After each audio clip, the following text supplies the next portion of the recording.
अस्सलाम वालेकुम, good morning, सुबह बखैर। Good morning everybody, welcome to Geo Pakistan with Huma and Abdullah. How are you all doing? आपने वो गिलाफ जो था उतार लिया अपने? हाँ जी, मेरे कॉफ़ी गिलाफ और ग्लास गिलाफ, क्योंकि यहाँ हेयर स्प्रे का दौरा होता है सुबह सुबह ऑन एयर आने से पहले, इसलिए ज़रा अपनी चीज़ों को कवर करना पड़ता है।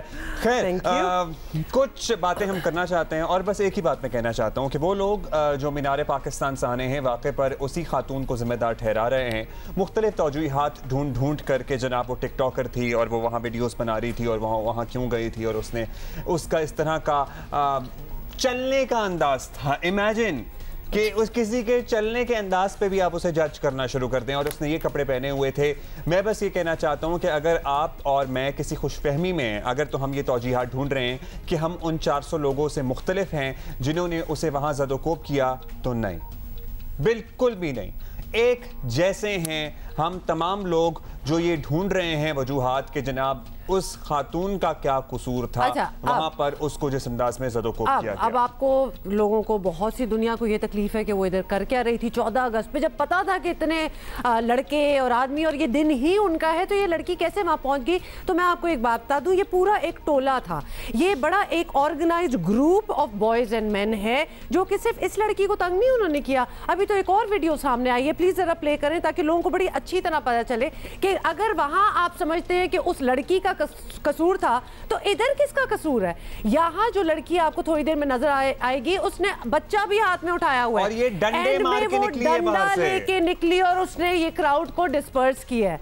तो लिहाजा उन लोगों की ये सारी एक्सप्लेनेशन कि जी वो लड़कियां दे आस्क्ड फॉर इट, वो खुद आई थी, उनका मीट एंड ग्रीट था, तो इधर क्या हो रहा है? उसी दिन उसी जगह पे ये तो जनाब एक नॉर्मल घर से घरेलू ताल्लुक, घरेलू खातून है, वो भी जाहिर है हम किसी को घरेलू नॉन घरेलू डिस्क्रिमिनेट नहीं कर रहे, लेकिन ये तो टिकटॉकर भी नहीं है। हाँ, ये तो नॉर्मल तकलीफ होती है ना कि टिकटॉकर्स डिजर्व इट, तो this one is not even a TikToker, this one is not even a TikToker, this is a woman with a family जो कि बच्चों के साथ यहाँ पर 14 अगस्त वाले दिन, जिस तरह हम वैसे बचपन अगर याद करें, हम भी अपने खानदानों के साथ भर भर के इन जगहों पर जाते थे और 14 अगस्त की सेलिब्रेशन का हिस्सा होते थे। I wonder what has gone wrong with us now? और ये तो वो चीज़ है जिसके बारे में अभी हम छोड़ेंगे नहीं, हम इसके बारे में बात करेंगे, लेकिन बॉटम लाइन ये है कि आप कुछ भी करते हो, आप बेशक एक नॉर्मल हाउसवाइफ हो, एक प्रोफेशनल हो, एक टिकटॉकर हो, व्हाटएवर यू डू, इस क्राउड में उस दिन हर किसी के साथ यही हो रहा था। वी आर सो ग्लैड, जितना हमें खौफजदा होते हैं हम ये विजुअल्स देख के, हमें खुशी इतनी है कि एक और वीडियो सामने आई है, किसी और की सामने आई है, ताकि वो लोग जो सारे कह रहे थे ना that girl asked for it, कि वो चाहती थी कि उसको अटेंशन मिले, उनके होपफुली मुंह बंद हो जाएंगे, नहीं होंगे, वो कुछ और बना लेंगे। मतलब जिसने नहीं मानना उसने नहीं मानना, और नहीं मानना ना मानो, लेकिन ये हो रहा है and this is what was happening over there, इसके अगेंस्ट एक्शन होगा। जब आप तौजी ढूंढते हैं ना, जब आप वजूहात ढूंढते हैं, जब आप हीले बहाने ढूंढते हैं, तो आप यकीन मानिए कि फिर हमें कोई आर नहीं है ये कहने में कि अगर आपको भी मौका मिलेगा तो आप यही सब कुछ करेंगे, क्योंकि आपके जहन में ये चीज बैठ चुकी है कि ये खातून अगर यहाँ इस वक्त मौजूद है तो चलिए फिर तो हमारा हक बनता है इसको छेड़ने का।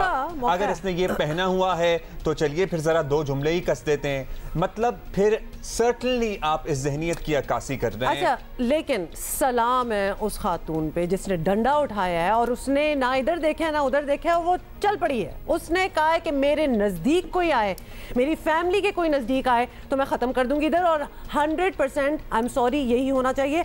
हम खवातीन तो अब इस बात पे सोचना स्टार्ट हो गए हैं कि हमारे पास कोई ना कोई सेम्बलेंस ऑफ वेपन होना जरूरी है। वेपन का मतलब ये नहीं है कि हम बंदूकें लेके फिरें, लेकिन कोई ऐसी चीज हमारे पास होनी चाहिए जिससे हम अपने आप को सेल्फ डिफेंस के लिए हम अपने आप को बचा सके। उसने तो शायद वही डंडा उठाया जिसमें, मतलब आयरनी देखें कि जिसमें पाकिस्तान का झंडा जो था, शायद क्योंकि 14 अगस्त है उस पर वो झंडा लगा होगा, आपको पता है 7 डंडे भी आते हैं, उसने उसी डंडे से लोगों को डराना शुरू कर दिया। इन तमाम चीज़ों और बहुत सी अहम मौज़ूआत और बातों के हवाले से हम आपसे डिस्कशन करेंगे, गपशप करेंगे, लेकिन सबसे पहले अपने हमसाए में क्या डेवलपमेंट है उस पर बात कर लेते हैं तफसीली। तालिबान अफगानिस्तान पर कंट्रोल हासिल करने में तो कामयाब हो गए, लेकिन अभी तक हुकूमत नहीं बना सकें। ज़ाहिर है वो भी इतनी जल्दी एक्सपेक्ट प्रॉबली नहीं कर रहे थे, और कोई इंटरिम गवर्नमेंट का सेटअप भी नहीं है, इसलिए they really have to work for it. मुल्क में पैदा होने वाले सियासी खला के नुकसानात भी अब सामने आ रहे हैं। काबुल समेत मुख्तलिफ शहरों में अफगान परचम के हक में मुजाहिरे भी हुए, जिस पर फायरिंग से कई अफराद मारे भी गए। बाय द वे तालिबान ने अभी तक इस पर कोई मौक़िफ़ नहीं दिया है। उधर माजी में तालिबान के खिलाफ लड़ने वाले अहमद शाह मसूद के बेटे अहमद मसूद ने भी तालिबान के खिलाफ जंग का ऐलान करते हुए अमरीका से मदद मांगी है। अगरचे अफगानिस्तान में तालिबान अभी तक अपनी हुकूमत तश्कील नहीं दे सके हैं और वो ये भी कह रहे हैं कि किसी मुल्क के खिलाफ दुश्मनी के जज्बात हम नहीं रखते, लेकिन ये वाज़ेह कर दिया है कि निज़ाम हुकूमत जमहूरी नहीं बल्कि शरई ही होगा। अच्छा, this is now going to be an interesting development, क्योंकि तालिबान तो कह रहे हैं कि वो दुनिया से अच्छे ताल्लुकात चाहते हैं, लेकिन मगरबी ममालिक जमहूरियत के अलावा किसी निज़ाम को ज़्यादा संजीदा नहीं लेते, और ये हमने देखा भी है पहले। अलबत्ता किसी हद तक बादशाहों के साथ गुजारा जो है वो अच्छा गुजारा करते हैं, हाँ, उनके साथ कर लेते हैं, वहाँ तो अपना मफाद भी नज़र आ रहा होता है ना। तो पाकिस्तान के दौरे पर मौजूद अफगान सियासी रहनुमाओं पर मुश्तमिल वफ्द ने भी तालिबान की हिमायत इस बात से मशरूत कर दी है कि वो खवातीन के हकूक का ख्याल करेंगे। जहां तक तालिबान का ताल्लुक है, इसमें कोई शक नहीं कि इनके पास इक़्तिदार आ गया है। अब फैसला उन्होंने करना है। तालिबान अगर सिर्फ अपनी मर्जी करेंगे तो ये हमें कबूल नहीं होगा, दुनिया भी इसे कबूल नहीं करेगी। तालिबान की बातों से लगता है कि वो इख्तियारात अपने पास रखेंगे। मुझे नहीं लगता कि तालिबान आसानी से शराकत इक़्तिदार पर राजी होंगे। अमरीकी इनखला के तरीक़ाकार पर सदर जो बाइडन को भी शदीद तनकीद का सामना है। साबिक अमरीकी सदर डोनाल्ड ट्रंप का कहना है कि अशरफ गनी फरेबी और धोखेबाज हैं। अशरफ गनी अपना तमाम वक्त अमरीकी सेनेटर्स की मेहमान नवाजी में गुजारते रहे। अमरीकी सेनेटर्स अशरफ गनी की जेब में थे।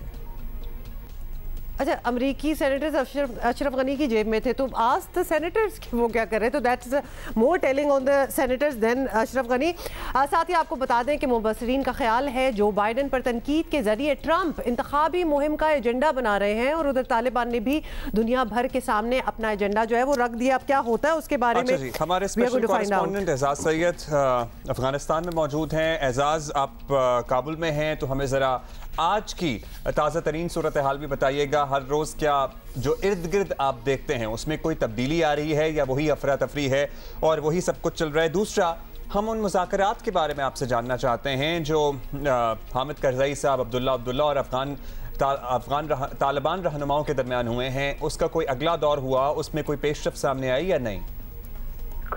बहुत शुक्रिया हुमा और अब्दुल्ला। इस वक्त सूरत हाल काबुल शहर में ये है कि जो बहुत ज्यादा फ्लड था लोगों का मुख्तलिफ एम्बेसीज के सामने, कनाडा की एम्बेसी के सामने, फ्रांस की एम्बेसी के सामने और एयरपोर्ट के सामने, उसमें कल शाम से कमी है।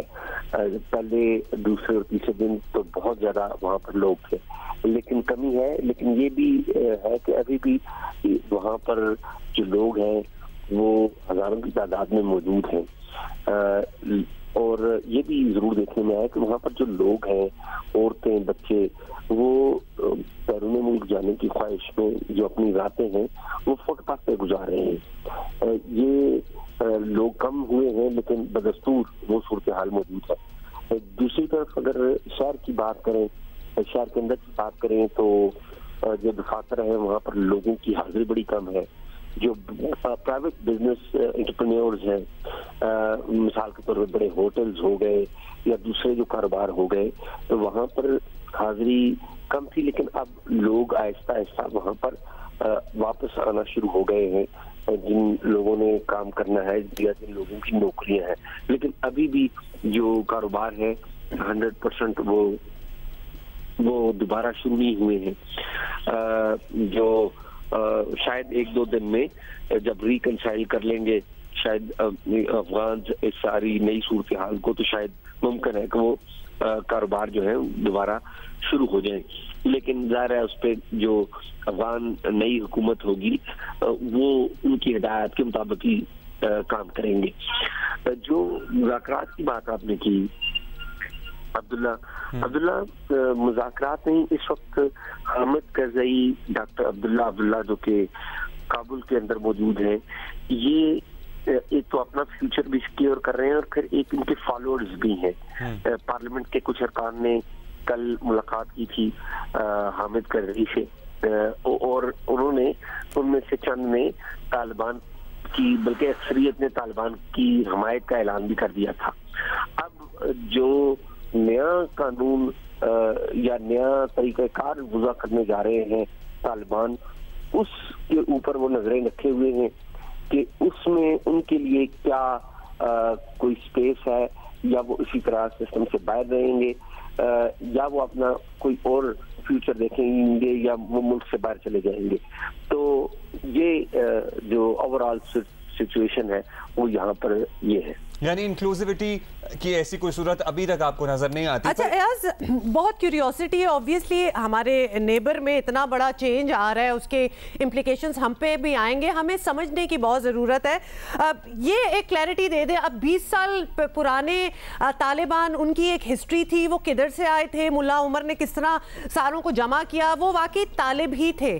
क्या आज के तालिबान जो हैं, उनके नीचे जो तालिब हैं, क्या वो वाकई वो रिलीजियस एक बैकग्राउंड से क्या आ रहे हैं, उनको वाकई फॉर्मली तालिब कहा जा सकता है, या फिर वो एक आर्मी एक फॉर्म करने के लिए मर्सनरीज हैं, या फिर जो भी उनके साथ चले उसको लेके चल पड़ेंगे, या फिर वाकई ये तालिब है?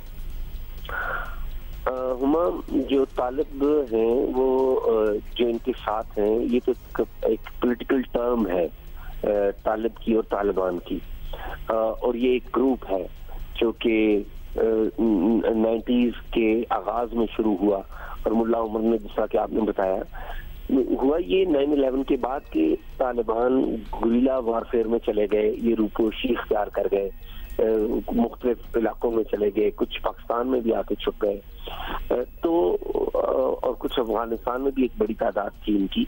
ये वही लोग हैं जो मदारस में पढ़े हैं, मदारस से इन्होंने तालीम हासिल की है, और फिर इन्होंने गोरिल्ला वारफेयर किया है। ये वही तालिब है। यहाँ पर 3 किस्म की जो तालिबान के अंदर लीडरशिप है, ये 3 किस्म के लोग हैं। एक तो टॉप टियर है जिसमें अमीर है, उनके साथ शुरा है, और फिर शुरा के नीचे मुख्तलिफ कमीशन है।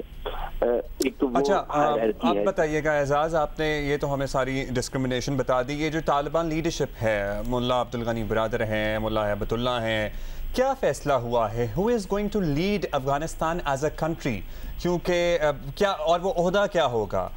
अमीरुल मोमिनीन का ओहदा तो ऑलरेडी डेजिग्नेटेड है, लेकिन फिर जो कंट्री लीड करेगा उसको क्या वजीर आजम कहेंगे, सदर कहेंगे, अमीर कहेंगे? कुछ इस हवाले से डिसीजंस हुए हैं? और इसमें आप बेशक झंडा भी ऐड कर दें, क्योंकि उस पर हमने देखे हैं कि बड़े तनाज़ात ऑलरेडी स्टार्ट हो चुके हैं। अब्दुल्ला, मामला ये है कि जो तालिबान की शूरा है, 34 रुकनी शूरा, वो इस सारे मामले के ऊपर फैसला करेगी कि किसने तालिबान हुकूमत का फेस बनना है और किसने कौन सी वजारत लेनी है। इस बात का फैसला अकेले अमीर ने नहीं करना। हमारे यहाँ ये एक बड़ी मिसकंसेप्शन है कि अमीर साहब आएंगे और फैसला करेंगे। यहाँ पर इनका सिस्टम शूरा का है, तो वो शूरा फैसला करेगी, और शूरा गौर करिए। और इस शूरा में जाहिर है कुछ लोग बड़े अहम होते हैं, कुछ लोगों की अपनी हैसियत होती है, वो बहरहाल वो एलिमेंट मौजूद है। ताहम जो 34 रुकनी शूरा है उसमें जो 3 बंदे हैं वो बड़े अहम हैं। एक तो अमीर हैं हैबतुल्लाह, ये बड़े अहम है। फिर इनके जो अस्करी यानी कि आर्मी चीफ जिन्हें कह लें मुल्ला याकूब मुल्ला उमर के बेटे हैं, ये वो बड़े अहम है। फिर सराजुद्दीन हक्कानी, जलालुद्दीन हक्कानी के बेटे हैं। आज तक इनका जो चेहरा है किसी ने नहीं देखा, यानी कि इनकी तस्वीर कहीं मौजूद नहीं है। मुल्ला उमर के बेटे की भी यही सूरत हाल है। तो ये जो 3 बंदे हैं इनमें अहम है, लेकिन ये तीनों बंदे भी उस शूरा के रुकन हैं। अगर शूरा कोई डिफरेंट फैसला कर देती है तो इनको भी शूरा का फैसला मानना पड़ता है। तो अभी जो हुकूमत साजी का मामला चल रहा है, जलालुद्दीन हक्कानी के एक दूसरे बेटे भी हैं, अनस हक्कानी, उन्होंने काबुल में मुलाकातें की हैं मुख्तलिफ लोगों से, उनमें हामिद करजई भी हैं, डॉक्टर अब्दुल्ला भी हैं, क्योंकि वो एक इंक्लूसिव गवर्नमेंट की भी बात चल रही थी। अब मेरी इतलात के मुताबिक वो खोस्त चले गए, तो वहाँ पे भी वो मुशावरत कर रहे हैं। हैरानकुन बात ये है अब्दुल्ला हुमा जी अभी तक जो तालिबान की जो क़यादत है, या उनके जो कायद हैं या अमीर हैं हैबतुल्लाह अखुंज़ादा, अभी तक वो कहीं पे भी नमूदार नहीं हुए। ये बड़ी एक गैर मामूली अहमियत की बात है। और इस हवाले से भी मुख्तलिफ किस्म के लोग सवाल उठा रहे हैं कि क्या वो खैरियत से हैं, वो क्यों सामने नहीं आ रहे। तो इस हवाले से भी मुख्तलिफ किस्म की चहमगोई हो रही है, लेकिन तो कोई ये की जा रही है। रात को मेरी इनकी शुरा के एक सीनियर रहनुमा है, रुकन है, उनसे बात हुई तो वो बता रहे थे कि हम अगले 24 से 48 घंटे में कुछ शायद ऐलान करेंगे। चलें, we look forward to that. आप तो एजाज अपना ख्याल रखिएगा, नजर भी रखिएगा सारी सूरत हाल जो डेवलप हो रही है। अच्छा, ये बड़ा इंपॉर्टेंट है और हम ऑब्वियसली एजाज से अपने कॉरेस्पॉन्डेंट से इसलिए भी पता कर रहे हैं because we really need to understand the hierarchy and who is actually connected to the original Taliban as well. देखिए 20 साल का बीच में जो फासला गुजरता है ना सारा time, that's a long time as well, so you need to reassess ताकि आप प्री कंसीव जो है ना आइडियाज उनके बारे में ना ऑलरेडी बनाए। जो उस वक्त के लीडर्स थे उनके बेटे भी मंजर-ए-आम पर आ गए ना, सो वो लीडरशिप जो है वो फैमिली के अंदर भी आगे बढ़ रही है। खैर, तालिबान ने आपको बताएं जब अफगानिस्तान को कंट्रोल किया तो उस वक्त अफगानिस्तान में एक अफरा तफरी की सी सूरत हाल थी। अब एजाज बता रहे हैं कि कुछ कम हुआ है एम्बेसियों के बाहर रश। अफगानिस्तान से इनखला के लिए आवाम की एक बड़ी तादाद काबुल एयरपोर्ट पर जहाज़ों में सवार होकर मुल्क छोड़ने की कोशिश में लग गई थी, जिसमें कई अफराद की जान भी गई थी जो जहाज़ से लटक कर गिर गए थे। फिर काबुल में अमरीकी तैयारे से गिरने वाली आपको फुटेज याद ही है। अब अफगानिस्तान की नेशनल यूथ फुटबॉल टीम में एक नौजवान इनमें से खेलता था। लिहाजा वो जो एक मैं तो कहूँगी कि हॉरर इमेजेस थे जो हमारे दिमाग से शायद कभी भी नहीं निकलेंगे कि कोई इतना डेस्परेट हो कि वो जहाज़ के पहियों से की जगह पे छुप जाए, और नेचुरली जहाज़ कितनी देर उसको ऊपर लेके जाएगा, तो लिहाजा वो गिरा। तो एक वो था जो फुटबॉलर लड़का था और दूसरा डॉक्टर है, डॉक्टर फिदा मोहम्मद। मतलब these are aspiring young man, talented young man, लेकिन उनकी डेस्परेशन का आप लेवल देखें, वो मरने को तैयार हैं लेकिन वो पीछे रहेंगे नहीं, क्योंकि ऑब्वियसली उनको शायद अपना फ्यूचर बड़ा साफ नजर आ रहा था कि पीछे तो कुछ भी नहीं है, यही कोशिश कर लेते हैं, पहुंच गए तो पहुंच गए, नहीं पहुंचे तो बेहतर है कि मर ही जाए रादर देन गो बैक। बिल्कुल यही माइंडसेट होगी अब्दुल्ला, और क्या हो सकता है। जाहिर है इसी डेस्परेशन में कुछ जहाज के पहिए से लटक कर अमेरिका जाने की कोशिश कर सकता है अफगानिस्तान से।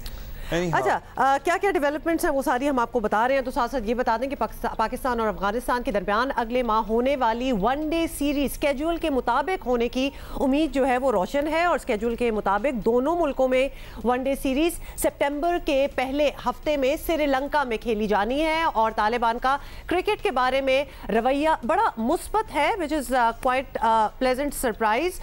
मसला सिर्फ ये है कि अफगानिस्तान में फ्लाइट ऑपरेशन जो है वो मुकम्मल तौर पर बहाल नहीं। अफगानिस्तान क्रिकेट बोर्ड को लॉजिस्टिकल जो मसाइल हैं उनका सामना करना पड़ेगा, but in principle Taliban have no problem with men's cricket. Taliban ने ये कैटेगोरिकली कहा है कि हमें क्रिकेट से कोई मसला नहीं है, मेंस क्रिकेट से कोई मसला नहीं है, और अफगानिस्तान का क्रिकेट बोर्ड अपना काम जारी रख सकता है। वुड यू बिलीव कि अफगानिस्तान की एक विमेंस क्रिकेट टीम भी है बाय द वे, लेकिन obviously not doing a very great job, लेकिन एटलीस्ट स्टार्ट ज़रूरी है, उसके हवाले से इनका कोई कुछ कहना नहीं है। आदमी खेल सकते हैं cricket, not the way. Let us talk about cricket now. Indeed, we should. तो आपको बताएं कि नहीं, तुम बता दो। नहीं, आप नहीं, मैं बता देती हूँ। ओके, पाकिस्तान और वेस्ट इंडीज के दरमियान दूसरा और आखिरी टेस्ट आज से खेला जाएगा। So we are going to be seeing some cricket this weekend. और दोनों टीमों के दरमियान पहला टेस्ट सनसनीखेज रहा। 1 विकेट से पाकिस्तान के हारने के बाद मेजबान टीम को सीरीज में 1-0 की बढ़तरी हासिल हो चुकी है, और सीरीज बचाने के लिए दूसरा टेस्ट जो है वो जीतना कप्तान बाबर और खिलाड़ियों के लिए एज यूजुअल बड़ा चैलेंज होगा, और बैटिंग ऑर्डर बेहतर बनाने की वाज़े ज़रूरत महसूस हो रही है। इसके बारे में हम पहले भी बात कर चुके हैं, but let's talk about it again. हाँ जी, और साबिक टेस्ट क्रिकेटर आकिब जावेद इस बार हमारे साथ हैं, उनसे बात करते हैं। आकिब भाई, thank you for your time. बताइएगा, पाकिस्तान पहला टेस्ट हार चुका, लेकिन बॉलर्स ने बड़ी जान मारी और सिर्फ 1 विकेट से वेस्ट इंडीज से मैच जीता। अब बॉलिंग को इतना क्रेडिट तो हम देंगे कि उन्होंने पूरी कोशिश की है, आपको लगता है कि कुछ और बेहतर हो सकता था, और प्रॉब्ली बैट्समैन अगर अपना किरदार अदा करते तो वी कुड हैव वॉन? बिल्कुल, जिस तरह से पाकिस्तानी बॉलर्स ने ज़बरदस्त बॉलिंग की दोनों इनिंग्स में, क्योंकि पाकिस्तान की जो बैटिंग है वो उस तरह से क्लिक नहीं हुई। 200 रन किए दोनों इनिंग्स में, बट उसके बावजूद जो अब्बास और शाहीन ने पहली इनिंग में बॉलिंग की, और then Hasan Ali, then Shaheen again, Faheem took 2 wickets. But unfortunately Yasir को हैरान हो कि दूसरी इनिंग में जब वो कंफर्टेबल हो रहे थे तो 1-2 ओवर देते, तो क्योंकि टेल एंडर्स के लिए बड़ा मुश्किल होता है रिस्ट स्पिनर्स की गुगली या फ्लिपर या लेग स्पिन को रीड करना। सो आई थिंक वहाँ थोड़ी सी गलती होगी। 1-2 ओवर अगर यासिर को ट्राई करते 4th इनिंग में तो फैसला डिफरेंट हो सकता है। अच्छा, ये भी बताइएगा कि अब ऑब्वियसली दूसरा टेस्ट जो है वो शुरू हो रहा है, फैसला कुन मार्का भी है, और पाकिस्तान की परफॉर्मेंस जैसी रही है, इसे देखते हुए आपके ख्याल में टीम में क्या चेंजेस आने चाहिए? देखिए, ओवरऑल देखा जाए तो पाकिस्तान के पास चॉइसेस जो है बैटिंग में तो बहुत कम है। अनफॉर्चुनेटली अगर अब दोनों पाकिस्तानी टीम की बैटिंग और इवन के वेस्ट इंडीज़ की जो टीम है कोई ज़्यादा स्टैब्लिश टीम नहीं है, बट विद लिमिटेड रिसोर्सेज अगर आप उनकी बैटिंग ब्रैथवेट देखें या उनके ब्लैकवुड देखें, चेज देखें, तो उनके जो पावल देखें तो उनकी जो 7 नंबर के जो बैट्समैन हैं वो तमाम जो है वो 40+ टेस्ट मैचेस खेल चुके हैं। तो इसका मतलब ये है कि 6-7 साल से उन्होंने एक कंसिस्टेंट टीम को रन दिया है। वेयर अगर पाकिस्तान की बैटिंग उनसे कंपेयर करें तो अजहर अली के लंबे टेस्ट मैच हैं, उसके अलावा आपका कप्तान है जिसके अभी 34 टेस्ट मैचेस है, बाकी आप उठाएं आबिद अली या कोई भी आपका दूसरा बैट्समैन है, किसी के 4 हैं, किसी के 8 हैं, किसी के 10 हैं, तो इवन के फवाद आलम के 14 टेस्ट मैच है। तो आई थिंक ये जो प्लानिंग चली है पिछले 3-4 साल से, ये टेस्ट मैच की प्लानिंग नहीं है। अगर कोई आपकी प्लानिंग होती तो आपके जो टॉप 7 के जो बैट्समैन हैं उनमें कम से कम आपके पास 5 ऐसे प्लेयर होने चाहिए जिनके 50+ या 40+ टेस्ट मैचेस। आगे भाई, पाकिस्तान की बैटिंग हमेशा की तरह एक सवालिया निशानी रही है। अब बैटिंग ऑर्डर पर भी सवाल उठ रहे हैं इस बार। क्या बाबर आजम या रिजवान में से किसी को ओपन नहीं करना चाहिए? What do you think? I don't think so, because ये कोई T20 क्रिकेट है नहीं जहां बाबर और रिजवान ओपन पे जाके अच्छी ओवर्स का फायदा उठा लेते हैं। Test cricket is entirely different game जिसमें आपकी स्किल टेस्ट होती है। सबसे ज्यादा मुश्किल गेम जो है वो टेस्ट क्रिकेट है और इसमें स्पेशलाइज्ड प्लेयर स्पेशलाइज्ड पोजीशन के ऊपर खेलते हैं। अनफॉर्चुनेटली अगर आपने गलत फैसले कर लिए हैं, मात बाट, आबिद अली जिनके 4-4, 5-5 मैचेस हैं और उनको आपने मौका दिया, और बेंच के ऊपर जो है वो अब्दुल्ला शफीक है जिन्होंने 2 टेस्ट तो क्या 2 फर्स्ट क्लास खेले हैं, तो आई थिंक इसको रिवाइव करना पड़ेगा पॉलिसीज को। आई डोंट थिंक के बैटिंग ऑर्डर के साथ कुछ छेड़छाड़ करनी चाहिए। बड़ी मुश्किल से आपको 2-3 प्लेयर्स मिले हैं लाइक बाबर, अजहर एंड रिजवान, उसी को उसी नंबर पे खेलें। That's why we call your opinion expert opinion. आप कह रहे हैं जनाब ऐसा नहीं है कि अगर इन दोनों में से किसी को ओपन कराएंगे तो कुछ तब्दीली या बेहतरी आ जाएगी। Test cricket is all together in other format. और फिर आज तो आप देख ही लेंगे how everything is working out. Okay, जल्दी से आपको एक ट्वीट की तरफ आपकी अटेंशन लेके जानी है। वज़ीर आज़म इमरान खान ने सोशल मीडिया पर एक वीडियो शेयर की है जिसमें पुलिस एहलकार ने एक शख्स की जान बचाई। वज़ीर आज़म इमरान खान ने ट्वीट में साथ एक लिखा कि ये वो मकाम है जहाँ फर्ज तख्तीस से हम किनारे हो। क्या इसीलिए मैंने नहीं बताया क्योंकि मुझे समझ नहीं आई थी। बट एनीवे भाई, बॉटम लाइन ये है कि इस पुलिसमैन ने जान बचाई ना एक नौजवान की। काबिल तहसीन ये काम है।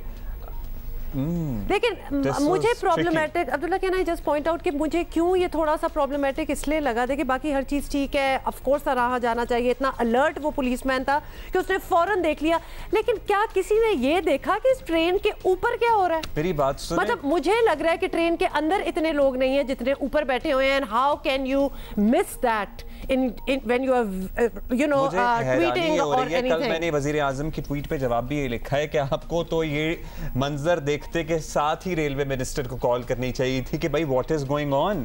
अगर इतना लोड था तो ज्यादा ट्रेनें चलाते। ये लिटरली मैंने अपनी आंखों से वैसे फुटेजेस में 1947 में ये मंजर देखा हुआ या बांग्लादेश की ट्रेनों का ये हाल देखा हुआ है या इंडिया की ट्रेनों का ये हाल देखा हुआ है। हमने पाकिस्तान में ये हाल नहीं देखा। इसीलिए तो मुझे डाउट्स उठ रहे हैं कि where is this video from, कोई एक्शन क्यों नहीं लिया जा रहा? आजम सवाती किधर बैठे हुए हैं? क्या ट्रेन के ऊपर ही बैठे हुए हैं कि उनको बड़ा ही अच्छा मौसम लग रहा है and he thinks it's all right? मतलब ये चीज is a complete no no.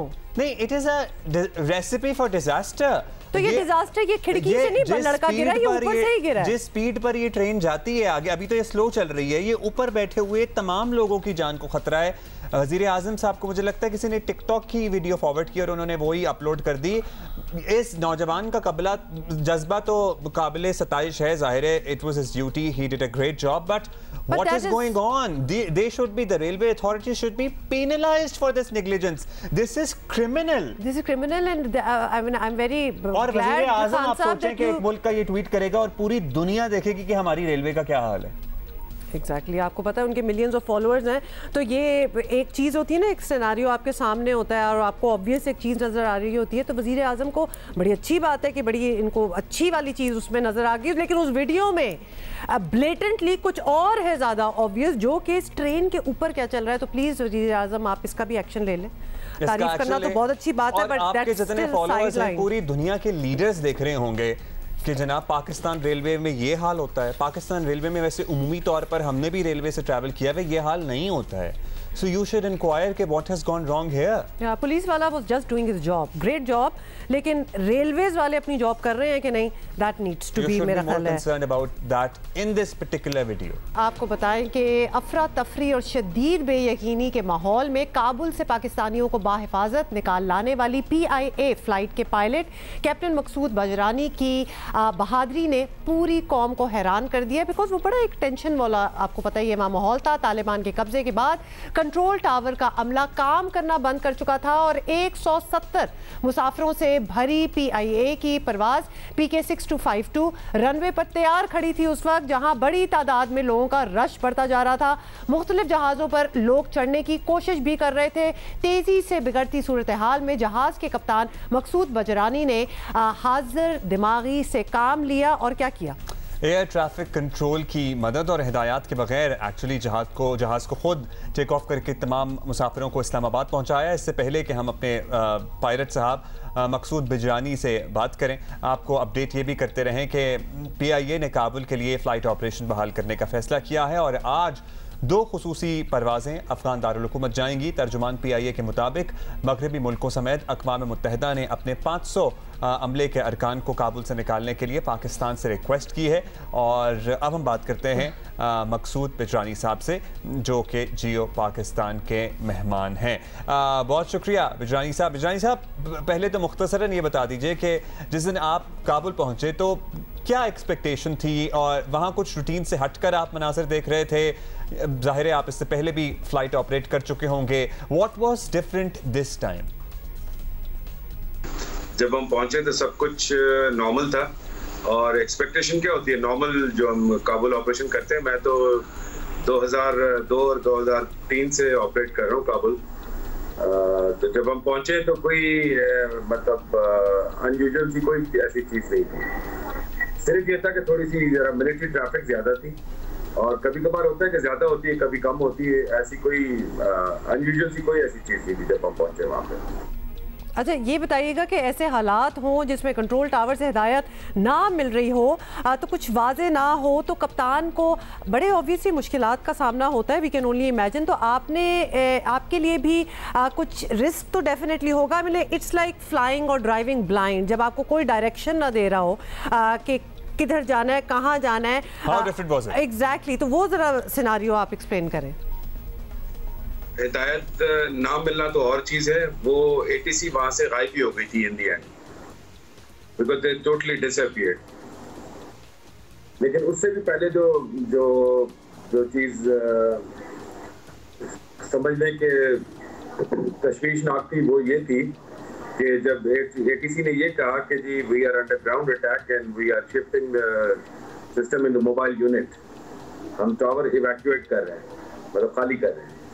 वो मेरे लिए एक तशवीशनाक बात थी कि ये क्यों कर रहे हैं इस तरह। तो ग्राउंड अटैक मुझे तो नहीं पता था कि इतना जल्दी ये सारा कुछ मुतवक्के था काबुल में। ये तो मुझे पता था कि अफगानिस्तान की सूरत हाल इतनी नॉर्मल नहीं है, बट इतना जल्दी मैं तवक्को नहीं कर रहा था ये चीज़ का। So indeed it was a different experience. अब ये बताइएगा कि वैसे तो हमें आप लोगों की महारत पे कोई शक नहीं है, हमारे जो कमर्शियल पायलट्स हैं, लेकिन विद दिस फ्लाइट आपको बड़ा ऑनर किया जा रहा है। How do you feel about it? उससे भी ज्यादा मुझे जो चीज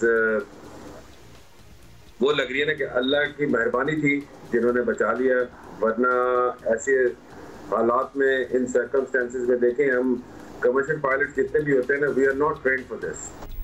अच्छा, ये तो naturally you were not expecting और ये सब कुछ अनफोल्ड हो गया और उस वक्त जो आपकी इंस्टिंक्ट होती है, महारत होती है, उसी को आप यूटिलाइज करते हैं। तो अभी भी बड़े मुश्किल हालात में पाकिस्तान एयरलाइंस का काबुल ऑपरेशन जो है वो जारी है, तो वहाँ जाने वाले पायलट्स के लिए क्या आप मशवरा देंगे? Because anything can happen actually. अभी तो देखें सारा कुछ नॉर्मलाइजेशन की तरफ जा रहा है चीजें, और काबुल भी समझ ले किसी जमाने में ये स्पेशल ऑपरेशन होता था, विजुअली लोग जाते थे, अब तो सारे वहाँ पे नेविगेट्स भी हैं और इंस्ट्रूमेंट लैंडिंग सिस्टम भी है और रेडार कवरेज भी है, सब कुछ है अब वहाँ पे। सिर्फ ये है कि वहाँ पे जरा वेदर थोड़ा सा इंक्रीमेंट होता है और पहाड़ी इलाका भी है, टेरेन इन कंसिडरेशन होती है, लेकिन वो ये हर बंदा जो है ना वो जो कंफर्टेबल होता है वही जाता है। कैप्टन मकसूद बुचानी हमारे साथ मौजूद थे, थैंक यू और we are very proud of you. अच्छा जी, क्योंकि वो जो हमने मनाजिर देखे थे ना, तो ऑनेस्टली हम सोचना स्टार्ट हो गए थे कि यहाँ ये तो एक फिश मार्केट टाइप सिचुएशन जो एयरपोर्ट से आप बिल्कुल एसोसिएट नहीं कर सकते। तो how did our pilots you know fare over there? Control जो टावर है, उन्होंने कहा था, कैप्टन साहब बता रहे थे कि उसी पे हमला हो गया था और एटीसी वालों ने कहा जनाब we are under attack and we are evacuating the tower. तो टावर खाली हो जाएगा तो कोई आपको ट्रैफिक बताने के लिए नहीं होगा और उनका यही था लास्ट कि अब आप you are on your own, जिसने टेक ऑफ करना है वो कर जाए, जो नहीं कर सकता वो ना करे। तो लिटरली आप पे ही छोड़ दिया था और उसमें डिसीजन लेना कमाल। हाल पर हम बात कर ही रहे हैं एज इन, तो हम जरा इस पे और तज्जिया करते हैं। आदिल नजम साहब सीनियर तज्जियाकार हमारे साथ मौजूद हैं। आदिल साहब, तालिबान की जानिब से बता दिया गया है कि सर्टनली वो हुकूमत तो बनाने जा रहे हैं, कुछ दिन में कोई फैसला भी हो जाएगा, लेकिन this is not going to be a democratic system. ज़ाहिर एक्सपेक्ट भी नहीं किया था। अब आम तौर पर मगरबी ममालिक जमहूरियत के अलावा किसी निज़ाम को ज़्यादा संजीदा नहीं रखते, unless and until it is a monarchy.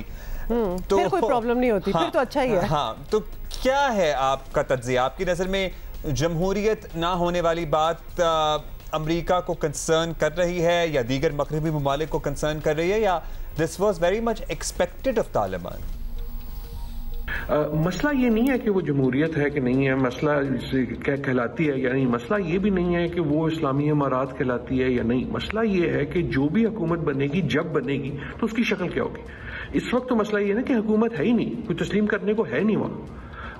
Taliban की कोई गवर्नमेंट इस वक्त तक नहीं बनी, तो अगर कोई तस्लीम करना भी जाए तो किसको तस्लीम करेगा? अभी तो सिर्फ ये है कि ऑक्यूपाइंग फोर्स है जो इस वक्त जो है वो तालिबान है। तालिबान जब हुकूमत बनाएंगे, जो उसकी शक्ल निकलेगी, उस शक्ल पे मेरे ख्याल में पूरी दुनिया को, अमेरिका को भी, पाकिस्तान को भी, दूसरे ममालिक में तब सोचना होगा कि अच्छा यार ये जो है ये अपने ये क्या कह रहे हैं, इनकी हुकूमत किस किस्म की होगी, क्या ये उस किस्म की हुकूमत होगी जिससे कार्रवाई या जिससे काम, जिससे ताल्लुकात किए जा सकते हैं। तो मेरे ख्याल में इतनी सिंपल बात नहीं होगी। अच्छा आदिल नजम साहब, ये भी बताइएगा कि अफगानिस्तान में ऑब्वियसली जो कुछ हुआ, इस पर अमेरिका के जो दोस्त मुल्क हैं उनका भी अमेरिका पर ही तनकीद जो था और करते नजर आए हैं। सदर बाइडेन जो है ही is sticking to his point और उनका कहना है जो हुआ वो बिल्कुल ठीक हुआ और अब आइंदा अफगानिस्तान फौज नहीं भेजेंगे, ये उनका कहना है। लेकिन जिस तरह हालात बदल रहे हैं, क्या उन्हें अपने इस ऐलान पर नजरसानी करना पड़ सकती है?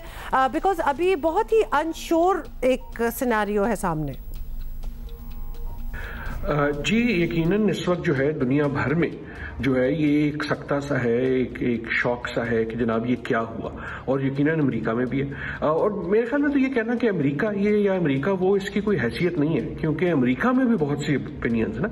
तो बाइडेन साहब खुद कह रहे हैं, उनके मुखालफिन कुछ कह रहे हैं, उनके हमायती जो है उनमें भी सख्ता है। सो सवाल ये उठ रहा है कि यार ये कैसे हो गया, ये इतनी इन्वेस्टमेंट, 19 साल की जो कार्रवाई है फौजी, इक्तिसादी, दूसरी सियासी, उसका नतीजा ये कैसे निकल आया। तो पहले तो ये सवाल जो है इंट्रोस्पेक्शन का पूछा जा रहा है। जहां तक आपका, और यही सवाल पूरी दुनिया में पूछा जा रहा है। देखें ये सवाल जो है ना इस वक्त बहुत सौ पे नजर है, अमेरिका की अपने ऊपर नजर है, तालिबान पे नजर है, पाकिस्तान पे नजर है, पाकिस्तान पे सवाल पूछे जाएंगे। पाकिस्तान को भी अपने आप से सवाल पूछना चाहिए कि ये तमाम जो तारीख है इसका जो है, इससे क्या सबक सीखे जाएंगे, इससे क्या फैसले किए जाएंगे, और ये मेरे ख्याल में कार्रवाई चलेगी। जहां तक सवाल है फौजों का, मेरा नहीं ख्याल कि बाइडेन साहब फौज भेजेंगे। हाँ, अगर अफगानिस्तान की सरजमीन से कोई ऐसी कार्रवाई होती है या हालात इतने बिगड़ जाते हैं और खुसूसन अमेरिका फोकस हो जाते हैं, इसलिए नहीं भेजी जाएगी कि अफगानिस्तान के हालात बिगड़ेंगे। अगर अफगानिस्तान से दूसरी दुनिया पे और खुसूसन अमेरिका पे खतरा फिर से नजर आया तो तब शायद हो, लेकिन आई डू नॉट थिंक कि फौज जो है वापस भेजी जाएगी। अच्छा आदिल साहब, इस पूरे मामले में अचानक साबिक सदर डोनाल्ड ट्रंप भी मंजर आम पर आए और उन्होंने अशरफ गनी को तो चोर डाकू करार दिया कि वो खाना खाते रहते थे अमेरिकी सेनेटर्स के साथ। हाँ, लेकिन वो उस वक्त फिर जब उनको तब पता था तो वो क्या कर रहे थे? सेनेटर्स भी तो मजे ही ले रहे थे ना सारे। खैर, लेकिन उन्होंने सदर बाइडेन पर भी शदीद तनकीद किया। आपको क्या लगता है, is he trying to make a momentum for the next election campaign, या people are not really paying heed to whatever he's saying? वो तो अपनी सियासत खेल रहे हैं और अमेरिका में एक नई जो है सियासत पैदा करना चाह रहे हैं जो ट्रम्पिज्म की है, और यकीनन ये उनके लिए एक अच्छा मौका था क्योंकि तमाम बंदूकें जो हैं वो बाइडेन साहब की तरफ थी। लेकिन ये भी याद रखें कि इसका कसूर जो है कहीं ज्यादा, अगर कसूर है, लेकिन जो कुछ भी हुआ, जो अनरेवल हुआ, वो कहीं ज्यादा डोनाल्ड ट्रंप के खाते में है, वो बाइडेन साहब के खाते में नहीं है। दोहा में गुफ्तगू किसने की? ट्रंप ने की। तालिबान को अफगानिस्तान किसने दिया? ट्रंप ने दिया। बाइडेन ने भी दिया, लेकिन एक प्लेट पर डाल के दिया। आप देखें ना, दोहा में जब गुफ्तगू हो रही थी तो उसमें गनी साहब तो मौजूद ही नहीं थे, वो अमेरिका कर रहा था, ज़ल्मे खदील साहब और उनके साथ अमेरिका तालिबान कर रहे थे।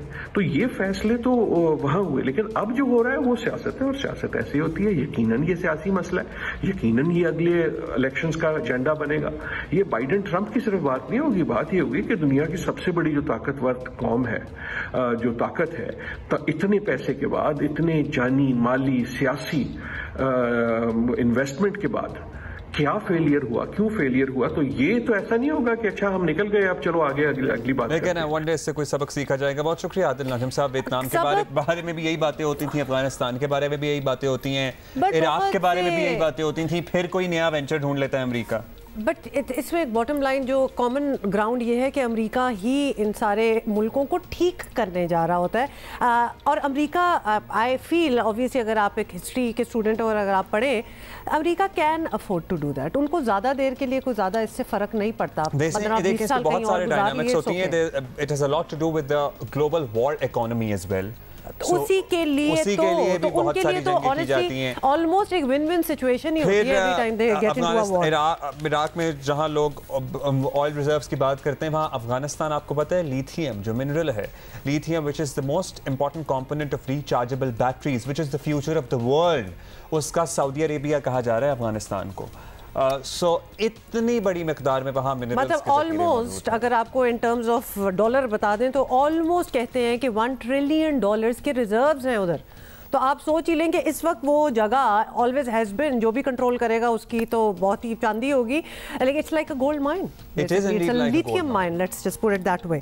आयजा खान हमारी बड़ी सेलिब्रेटेड एक्टर हैं, बड़ी प्यारी सी हैं, बड़े ड्रामे उनके बहुत ही हिट होते हैं जब भी वही कोई ड्रामा करती हैं। तो she is on the way to becoming the first Pakistani अदाकारा जिनके 10 मिलियन फॉलोअर्स हैं। 1 करोड़ फॉलोअर्स रखने वाली पहली अदाकारा फॉलोअर्स, कैन यू इमेजिन? 9.8 पे पहुंच चुकी हैं। एंड आयजा जितनी बड़ी स्टार है ना, उतनी ही अच्छी इंसान भी है। She is very very down to earth and she looks it. आप उनको when you come across she looks different from anybody else. Looks मतलब उनकी जो बिल्कुल। अच्छा जी, तो ये नेक्स्ट टाइम आई थिंक हम लोग, आप उनका अकाउंट चेक करेंगे तो 10 मिलियन हो चुका होगा। She is very close. मेरा ख्याल है कि अगर आपने फॉलो नहीं किया हुआ तो अभी कर लें, ताकि you know we should help her achieve this. Well I follow her already, so या।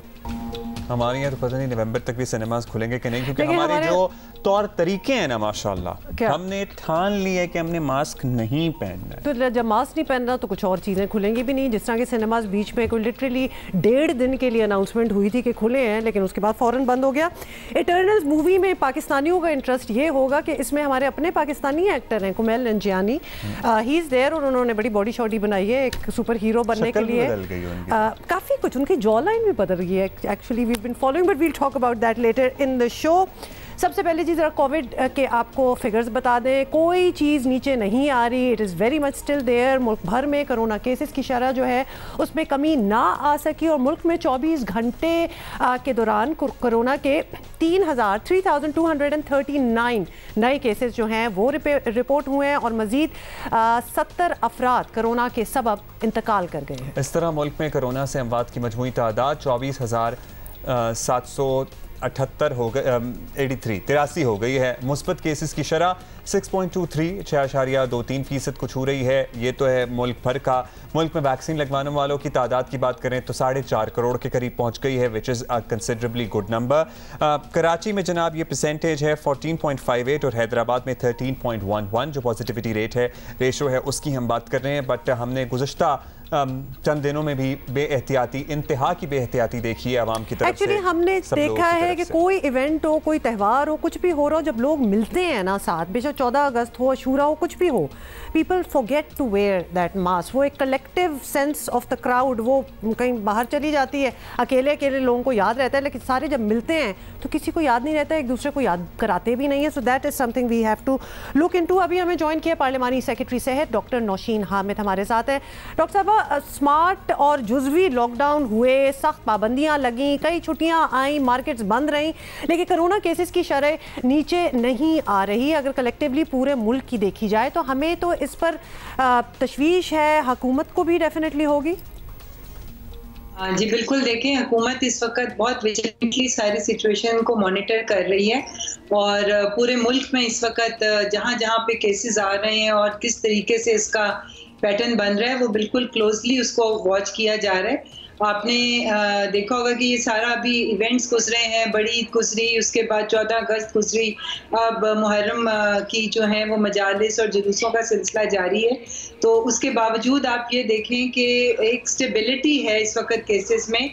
नीचे तो उस तरह से नहीं आए मगर ये बढ़ भी नहीं रहे हैं, एक स्टेबल सी कंडीशन है और इंशाल्लाह ताला जो पॉलिसीज हैं इस वक्त एनसीओसी की, उसके साथ ये आने वाले दिनों में अब जैसी चूंकि ये अभी इवेंट्स ऐसे गुजरे हैं, इसके फौरी बाद हम समझते हैं कि इंशाल्लाह ताला चीज़ें जो है वो बेहतरी की तरफ जाने लग जाएंगी। जी वैसे अगर इस तरह के इवेंट्स गुजरते हैं तो उसके 1-1.5 हफ्ते बाद ही नजर आना शुरू होता है उसका असर, चाहे 14 अगस्त हो या दीगर को जो इज्तिमात हैं उसकी बात कर लें। डॉक्टर साहब, आप कोरोना की चौथी लहर को कंट्रोल करने के लिए वो सब कुछ कर लिया गया है जो पहले किया गया था। कराची में तो मुकम्मल लॉकडाउन भी लगा, मुल्क में ऑल उस तरह से नहीं लगा। हुकूमत अब भी समझती है कि मुकम्मल लॉकडाउन के बगैर हालात कंट्रोल में आना मुमकिन है, and are we over this fourth wave of Covid? जी देखें, ऑप्शंस तो सारी हर वक्त टेबल के ऊपर मौजूद होती हैं। लॉकडाउन की ऑप्शन भी हुकूमत के पास हर वक्त टेबल के ऊपर होती है, मगर इस वक्त मैं समझती हूँ कि लॉकडाउन जो है वो अंडर कंसिडरेशन नहीं है और ना फ्यूचर में मुकम्मल लॉकडाउन की तरफ जाया जाएगा, क्योंकि जाहिर है कि इस वक्त ना हम मईशत को पूरी तरह से रोक सकते हैं, ना कारोबारी ज़िंदगी को पूरी तरह से रोका जा सकता है। क्योंकि जब भी मुकम्मल लॉकडाउन अगर लगाएंगे भी तो जैसे ही वो लॉकडाउन लिफ्ट होगा दोबारा से यही सिचुएशन हो जाएगी। तो इसलिए वैक्सीनेशन के ऊपर ज़्यादा फोकस किया जा रहा है कि हम लोग जल्द से जल्द जो है वो अपनी मेजॉरिटी पॉपुलेशन को वैक्सीनेट कर लें, क्योंकि वैक्सीनेशन से ये प्रूव हो गया कि जिनको वैक्सीनेशन हो जाती है अगर उनको बीमारी हो भी तो वो सीरियस नौयत की नहीं होती, हल्के फुल्के सिम्टम्स के साथ वो जल्दी ठीक हो जाते हैं। तो इस वक्त हुकूमत की स्ट्रेटेजी यही है कि SOPs के साथ साथ वैक्सीनेशन जल्द से जल्द जो है ज़्यादा से ज़्यादा लोगों तक पहुंच सके। अच्छा डॉक्टर साहब, फाइनली कोरोना से ही जुड़ा एक मसला ये भी है कि बैरून मुल्क जाने के ख्वाहिशमंद जो स्टूडेंट्स हैं उनके लिए बूस्टर वैक्सीन यानी बूस्टर शॉट्स का ऐलान किया गया था, लेकिन स्टूडेंट्स को ये वाज़ेह नहीं कि उन्हें मतलूबा वैक्सीन जो है वो कहाँ से और कैसे मिल सकती है, और क्या एक बूस्टर शॉट काफ़ी होगा यूरोप वगैरह के लिए। मतलब ये बड़े सवाल हैं, बड़ी इस वक्त अनश्योर हैं स्टूडेंट्स के किस तरह होगा। और अगर आपको पता हो कि यूरोप में तो बूस्टर शॉट्स लगाना शुरू भी कर दिए गए हैं, बिल्कुल, तो अब they are actually on it. देखिए जी, ये मैं आपको बता दूं कि इस वक्त बूस्टर शॉट शॉट जो है वो हुकूमत पाकिस्तान की पॉलिसी में शामिल नहीं है। इस वक्त हमारा फोकस जो है वो यही है कि हम अपनी ज़्यादा से ज़्यादा पॉपुलेशन को वो डबल डोज के साथ मुकम्मल वैक्सीनेशन का प्रोसेस जो है वो ज़्यादा पॉपुलेशन ज़्यादा से ज़्यादा को हम कवर कर लें। ये जो मिक्स एंड मैच वाली ये जो बूस्टर डोज की बात है, ये अभी तक WHO ने बूस्टर डोज को अप्रूव नहीं किया और उनकी लेटेस्ट भी जो रिसर्च और जो उनकी तरफ से इंफॉर्मेशन आई है वो यही है कि अभी इस सिचुएशन में बूस्टर डोज की फिलहाल ज़रूरत नहीं है। ज़रूरत इस चीज़ की है कि हम अपनी ज़्यादा से ज़्यादा पॉपुलेशन को फुली वैक्सीनेट कर लें 2 डोजेस के साथ। और स्टूडेंट्स के लिए जो है वो एक प्रोविज़न है कि जिनको पहले कोई वैक्सीन नहीं लगी हुई और वो बाहर जाना चाहते हैं तो वो अपना स्टूडेंट वीज़ा दिखा के, अपना पासपोर्ट दिखा के, अपने एडमिशन्स वगैरह दिखा के, जो उनके पास डॉक्यूमेंट्स हैं, तो वो किसी भी सेंटर पे चले जाएं जो बड़े मास वैक्सीनेशन सेंटर्स हैं। इस्लामाबाद में जैसे F9 पार्क है, लाहौर में एक्सपो सेंटर है, वहाँ पर ये बाहर की जो फाइजर और मॉडर्ना वैक्सीन हैं जो बाहर एक्सेप्टेबल है हर जगह, वो वहाँ पर उन स्टूडेंट्स को लग रही हैं अगर वो अपने डॉक्यूमेंट्स वहाँ उनको दिखा देते हैं। All right, thank you. शुक्रिया doctor Nausheen Hamid for keeping us updated. आप बताती रहती हैं हमें कि क्या हो रहा है क्या नहीं लग रहे। बॉटम लाइन है और अमेरिका वगैरह में बाज़ाब्ता वैसे ऐलान कर दिया गया है, लेटेस्ट ये ऐलान आया है कि अब वो they are officially going towards the booster shots. यहाँ तो लोग मतलब वो बूस्टर कुछ और होता है और फिर जब जो कि हमने पहले भी आपको बताया था या ऑफ द सेम वैक्सीन जो आपने लगवाई हो, वरना लोग जो हैं अगर आप मिडल ईस्ट पे देखें तो एक दफ़ा उन्होंने एक कोर्स पूरा कर लिया 2 शॉट्स का, तो फिर वो 6 महीने बाद फाइजर और मॉडर्ना और दूसरी चीज़ों पे जा रहे हैं। तो ये भी हो रहा है, बूस्टर की भी बात हो रही है। वैसे ऑप्शंस बहुत हैं, लेकिन जिन्होंने नहीं अभी तक वैक्सीनेट अपने आप को करवाया, सबसे पहले स्टार्ट तो करें ना, शुरू तो करें पहले। अच्छा जी, पाकिस्तान में मिर्गी से मुताल्लिक आगाही का फुकतान है। आदाद शुमार के मुताबिक पाकिस्तान में हर 1000 अफराद में से 9 लोग मिर्गी का शिकार होते हैं, यानी हर 100 अफराद में से एक फ़र्द मिर्गी से मुतासर है। संगीन मरज़ में मुब्तला मरीजों में बड़ी तादाद बच्चों की भी है। बर वक्त इलाज से इस मरज़ पर काबू पाना मुमकिन है। ऑनलाइन हेल्थ केयर सर्विस शिफाम ने मिर्गी से मुताल्लिक आगाही के लिए हेल्पलाइन मुतारिफ करवा दी है। शिफाम by the way is an online health portal जहाँ पे आप अपने डॉक्टर से एडवाइस ले सकते हैं, ब्लड टेस्ट आपके घर पे आके लिए जा सकते हैं, दवाइयाँ डिलीवर हो सकती हैं। हेल्पलाइन पर मिर्गी के इलाज के लिए मालूमात और मतलूबा डॉक्टर से राब्तों में भी मदद हासिल की जा सकती है। तो शिफाम की CEO लैला जतोई हमारे साथ हैं और डॉक्टर अमन कुमार हमारे साथ हैं, चाइल्ड न्यूरोलॉजिस्ट जो कि लियाकत नेशनल हॉस्पिटल में काम करते हैं। दोनों को खुशामदीद कहेंगे और सबसे पहले डॉक्टर साहब से बात करें। बिल्कुल डॉक्टर साहब, सबसे पहले तो ये एक क्लियर कर दें बात, बिकॉज एक गलत फहमी है लोगों की कि अगर मिर्गी की किसी को बीमारी हो तो उसका कोई इलाज भी नहीं होता। मतलब अगर मिर्गी होगी है तो लोग जरा थोड़े से खौफज़दा हो जाते हैं कि this can not be controlled, और उन बच्चों को सोशली फिर बड़े चैलेंजेस का सामना करना पड़ता है एक्सेप्टेंस वाइज। जी हाँ, बहुत शुक्रिया आपका, आपने दावत दी।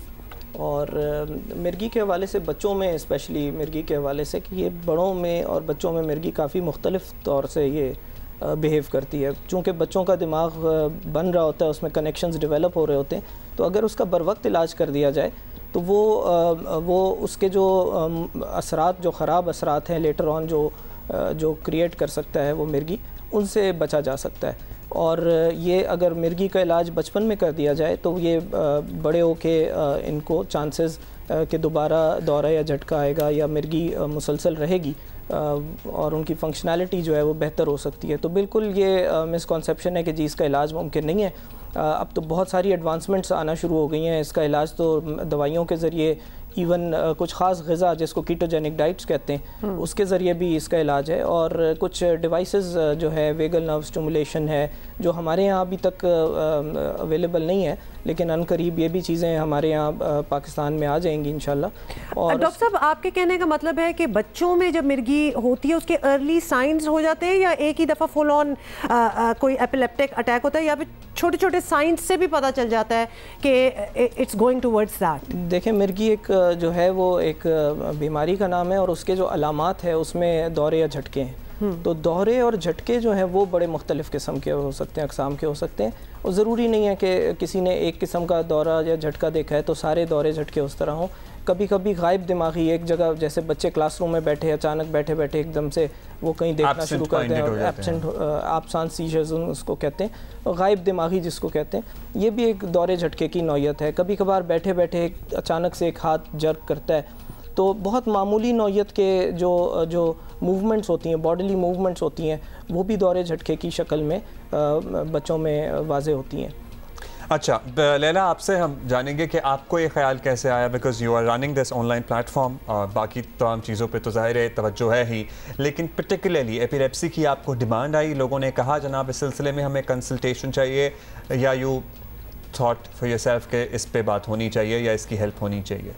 Thank you, Abdullah. So, obviously looking at the statistics and working very closely with Dr. Raman Kumar, we thought कि एक collective सा हम कुछ इस तरह की चीज़ निकालें या solution बनाएं जो बच्चों को facilitate करे।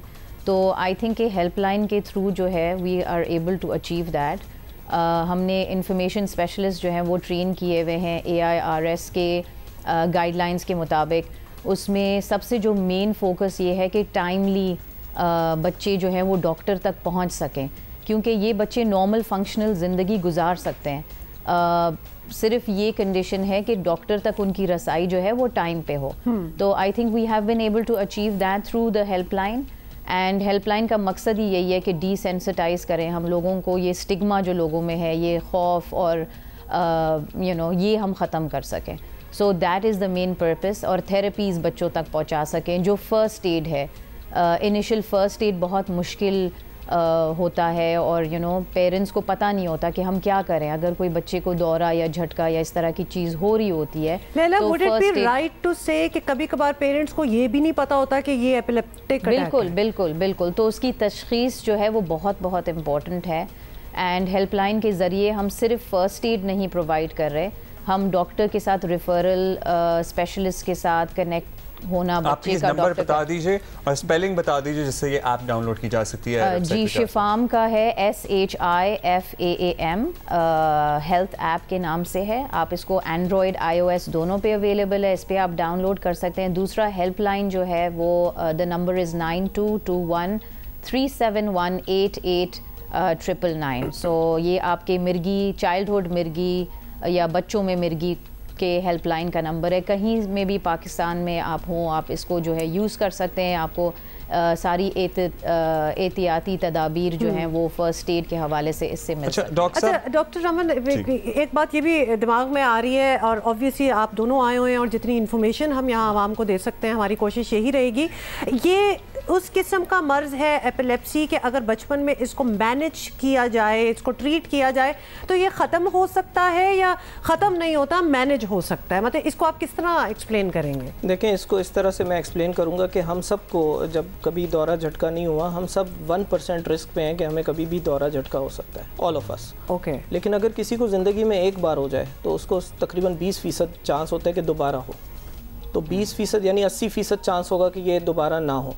लेकिन अगर किसी को 2 दौरे झटके हो जाते हैं या फैमिली में किसी की हिस्ट्री है, किसी और की एपिलेप्सी की हिस्ट्री है, तो हम कहते हैं कि जी इसके चांसेस 60% हैं कि इसको कभी भी दौरा झटका हो जाए। तो जब दौरे झटके के दोबारा होने के चांसेस बहुत बढ़ जाते हैं, 60% तक हो जाएं, तो हम इसका नाम एपिलेप्सी दे देते हैं। तो दौरा झटका ये फेटल भी हो सकता है डॉक्टर? जी बिल्कुल, दौरा झटका अगर तो ये कंट्रोल ना हो और तो ये बिल्कुल जानलेवा। तो मैनेज, अच्छा घर पे मैनेज कैसे करना है? खुदा ना खास्ता कोई दौरा झटका हो गया, अब अस्पताल जाने में भी टाइम लगेगा, जाहिर है वो सारा कुछ हो गया। हमने बचपन में मिथ्स ही सुने हुए कि जनाब जूता सुंघाओ तो ये करो तो वो करो। आई एम श्योर ये देखते हैं इसमें कितनी हकीकत है कितनी नहीं है। घर पे सबसे पहले अगर किसी को दौरा झटका हुआ है तो आप क्या करें? सबसे पहली चीज़ जो ये होती है कि इसमें पैनिक नहीं करना है, क्योंकि पैनिक करने से बहुत सारी चीज़ें हैं। जितने भी मिथ्स आप बता रहे हैं कि मुंह में चीज़ डाल देते हैं, सांस देना शुरू कर देते हैं, तो ये सारी जो चीज़ें हैं ये उसको ख़राब कर देती हैं। तो ये पैनिक की सिचुएशन, तो सबसे पहली चीज़ ये है कि पैनिक नहीं करना चाहिए, और दूसरी ये टाइम करना चाहिए, क्योंकि ये बड़ा ज़रूरी है दौरे झटके को टाइम करना कि कितने दौरानिए का हुआ। अब ये प्रैक्टिकली तो बहुत ही मुश्किल होता है कि जी हम किसी को ये कहें कि दौरा झटका है और जी हाँ, तो लेकिन अंदाज़न जो है वो अंदाज़ा लगाना बड़ा ज़रूरी है। इसकी बड़ी अहमियत है मैनेजमेंट में लेटर ऑन।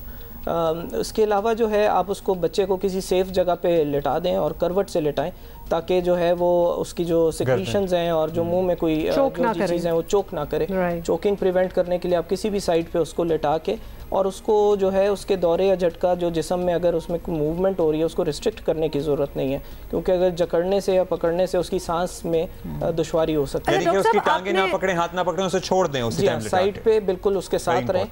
और जो है अगर अमूमन कहते हैं कि जी 5 मिनट से ऊपर का झटका हो रहा है तो फ़ौरन अस्पताल के लिए तैयारी करें। 5 minute is a long time, मतलब अगर इस तरह सोचा जाए। डॉक्टर फाइनली जब हम सिम्टम्स की बात कर रहे थे और फिर मैं आपसे अर्ली इंडिकेशंस की बात कर रही हूँ कि जैसे बच्चा जो है वो बिल्कुल एक तरफ एक थोड़ा सा लॉस्ट हो जाए, ये बड़े कंफ्यूजिंग सिम्टम्स हो सकते हैं बिकॉज बच्चे तो लॉस्ट हो ही जाते हैं when they are not interested in something, तो वो गायब हो जाते हैं। मतलब कोई कॉन्क्रीट चीज़ें जिस पे माँ बाप नज़र रखें कि इसको बार बार हो रहा है, so we better get it checked. जी, हाई इंडेक्स ऑफ सस्पेशन बहुत ज़रूरी है, क्योंकि एक मैं आपको और बहुत सारी एक जो बहुत इंपॉर्टेंट सिम्टम है बच्चों में, छोटे बच्चों में कॉलिक्स, अक्सर औकात जो पेट में दर्द हो रहा होता है, कोलिक्स हो रहा होता है, वो इनफैक्ट एक सीजर की एक टाइप होती है जिसको स्पैज़म्स कहते हैं। तो बहुत दफ़ा हमारे पास ऐसा होता है कि 90% ऑफ द टाइम्स जब हमारे पास इन्फेंटाइल स्पैज़म के बच्चे जब हमारे पास आते हैं तो मालूम ये होता है कि माँ बाप और इवन डॉक्टर्स उसको कोलिक समझ के मैनेज करते रहें।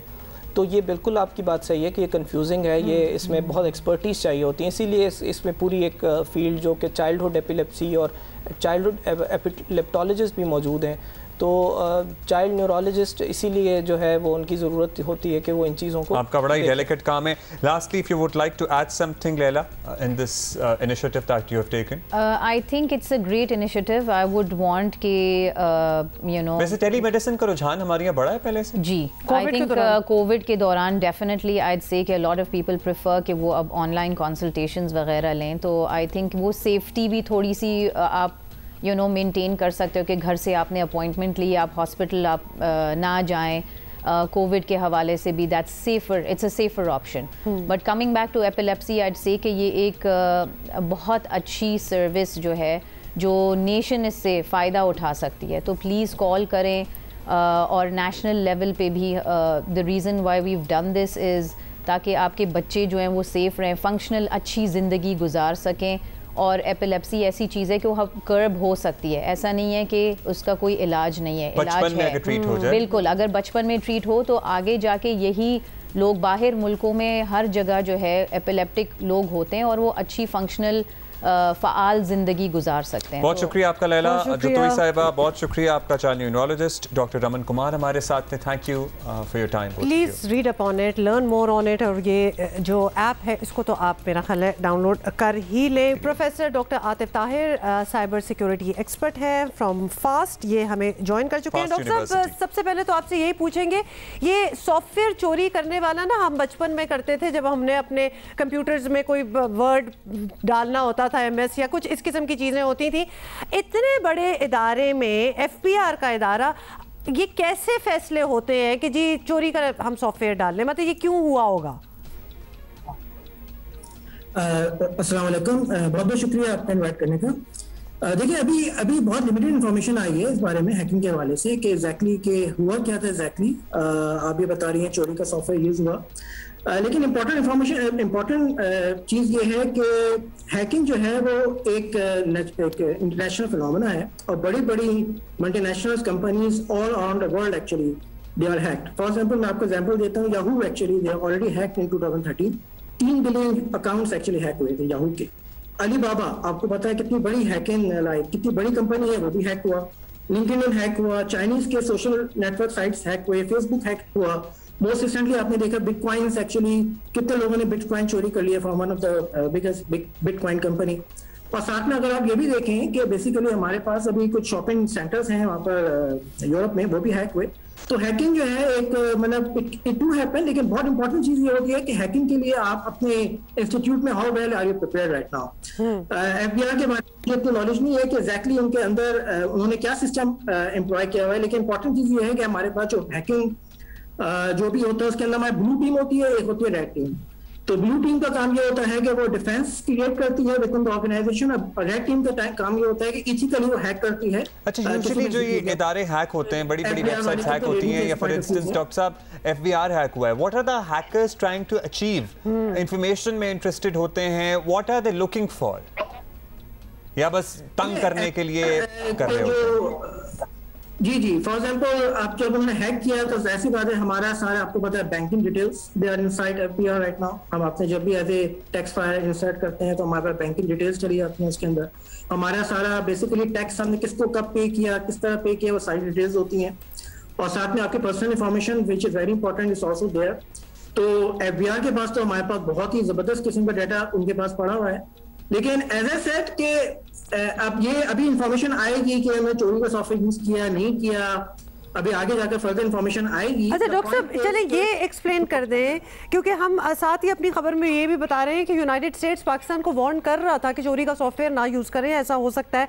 क्या फ़र्क पड़ता है चोरी का सॉफ्टवेयर हो या ओरिजिनल आपने सॉफ्टवेयर लिया हो? Why is it easier for hackers to get into a चोरी का सॉफ्टवेयर? चोरी का जो सॉफ्टवेयर होता है वैसी बात है, उसके अंदर पोर्ट्स वगैरह, हमारे अंदर एक टेक्निकल टर्म है, पोर्ट्स वगैरह ओपन हो जाते हैं चोरी को सॉफ्टवेयर के अंदर, तो वहां से अटैकर्स जो है आराम से इंटर हो सकते हैं। जहाँ तक मुझे नॉलेज है, अभी जो मैंने स्टडी किया है, वो बेसिकली विंडोज का पासवर्ड क्रैक हुआ है, विंडोज का यूजर नेम में पासवर्ड क्रैक है, उसके बाद वो they are enter into the FBR system. इसका मतलब ये होगा कि हमारे पास जो हैकर्स होते हैं दो टाइप के होते हैं, इंटरनल हैकर्स होते हैं, एक्सटर्नल हैकर्स होते हैं। तो जो विंडोज का पासवर्ड चोरी हो गया, इसका मतलब है कि समथिंग मैं कुछ वो नहीं करना चाहता, लेकिन जो मेरी नॉलेज है उसके साथ भी ये हुआ कि विंडोज का पासवर्ड एडमिनिस्ट्रेटर पासवर्ड हैक हुआ है। जब एडमिनिस्ट्रेटर पासवर्ड हैक हुआ है तो उसका मतलब है कि you can easily enter into the system. नहीं तो मुबैना तौर पर ये इंटरनल हैकर्स आपको लग रहा है मामला, या एक्सटर्नल हैकर्स का मामला लग रहा है एलिजिडली? अगर इतने एडमिनिस्ट्रेटर पासवर्ड, मुझे जो मैंने आर्टिकल्स पढ़े उसके हिसाब से ये है कि विंडोज का पासवर्ड हैक हुआ है। अगर ये बात सही है तो उसका मतलब ये हुआ कि मोस्ट लाइकली कि इंटरनली कोई मिस्टेक हुई है किसी के जरिए कि उन्होंने पासवर्ड लीक किया है। तो उसका बहुत सिंपल सोल्यूशन है फ्यूचर में अवॉइड करने के लिए, जब आप लॉग इन करें यूजर नेम पासवर्ड के जरिए, तो एक 3-वे कम्युनिकेशन सिस्टम इंटर करते हैं। जैसे बैंक्स में हम लोग जब ट्रांजैक्शन करते हैं तो हमारे पास मोबाइल मैसेज आ जाता है, मोबाइल मैसेज जब तक हम कोड इंटर नहीं करते जब तक लॉग इन नहीं कर सकते। तो बहुत सिंपल सोल्यूशन है, और मैं ये आपसे कहूँगा गवर्नमेंट जो है हमारी पाकिस्तानी गवर्नमेंट एक्चुअली बहुत ज्यादा पैसा स्पेंड कर रही है। उन्होंने बड़े जबरदस्त किस्म के नेशनल सेंटर्स बनाए हैं पूरे ओवर द पाकिस्तान, यूनिवर्सिटी को स्पॉन्सर कर रहा है। फॉर एग्जाम्पल हमारे AI का डाटा सेंटर है, हमारे पास बिग डाटा का नेशनल सेंटर बना है, साइबर सिक्योरिटी का नेशनल सेंटर बना है, state of the art labs available है हमारे पास ऑल ओवर द पाकिस्तान। हमारी इंडस्ट्रियल ऑर्गेनाइजेशन को चाहिए कि वो अपनी एकेडमी के साथ पार्टनरशिप करें, उनके साथ कोलैबोरेशन करें, तो उससे ये होगा कि फ्यूचर में कम से कम इस किस्म के अटैक्स अवॉइड हो सकते हैं। डिटरेंस और एक सिक्योरिटी सिस्टम डेवलप हो जाएगा, universities like fast and everything, इनके साथ भी कोलैबोरेट किया जा सकता है। बहुत शुक्रिया आपका, प्रोफेसर डॉक्टर आतिफ ताहिर हमारे साथ मौजूद थे। बहुत शुक्रिया। क्वेश्चन स्टिल रिमेंस कि एफबीआर ने चोरी का पासवर्ड सॉफ्टवेयर क्यों यूज किया? ये तो जाहिर है डॉक्टर साहब को नहीं पता है, तो एफबीआर बता सकता है। इसीलिए उनसे पूछा भी नहीं ना, मतलब why would you do that, you have all the resources. Kumail Nanjiani जो है बड़े ट्रांसफॉर्म हुए हैं इस मूवी के लिए, दिखाएं जनाब। बहुत बड़ी मेहनत की है, और बिफोर आफ्टर है वैसे हमारे पास कुछ है। ये लुक एट दैट बॉडी, मतलब यू रिमेंबर हिम जब ये सिलिकॉन वैली में आते थे पूरी सीरीज में, उसके बाद फिर इनकी एक जबरदस्त एक मूवी भी आई, और फिर अब विच ऑल्सो टेल्स यू कि अगर आपने कुछ करना हो ना इंसान में, और जब इंसेंटिव हो कि आप हॉलीवुड की एक मूवी कर रहे हैं और मिलियंस ऑफ डॉलर्स भी हुए हैं उसमें, तो फिर तो कर ही लेता है इंसान इस किस्म की बॉडी। अब्दुल्ला, फिर क्या ख्याल है? हाँ, ये ज़रा मुश्किल टारगेट है वैसे, इतना बड़ा डोला बनाना है ना, ये डोला बहुत ज़्यादा, और वैसे भी कोर्ट फंस जाएंगे सारे। मतलब ये इतना बड़ा डोला किसी की कमर भी हो सकती है, बट एनीवे, चूंकि वो चीज़ों के बारे में हम ज़्यादा बात नहीं करेंगे जो हम अचीव ही नहीं कर सकते।